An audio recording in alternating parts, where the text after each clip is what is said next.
अस्सलाम वालेकुम, मैं हूँ उसमैन, आप देख रहे हैं मेरा पाकिस्तान।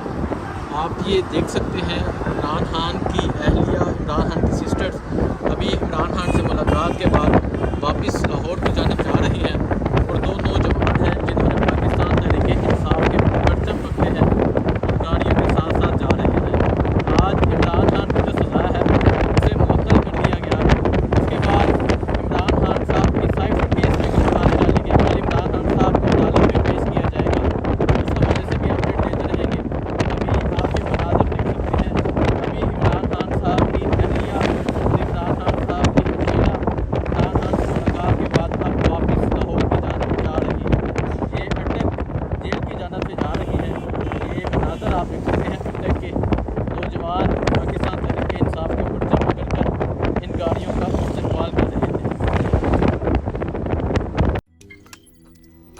रोज़नामा कुदरत की वीडियो देखने के लिए अभी YouTube चैनल पर सब्सक्राइब करें और बेल आइकन पर भी क्लिक करें।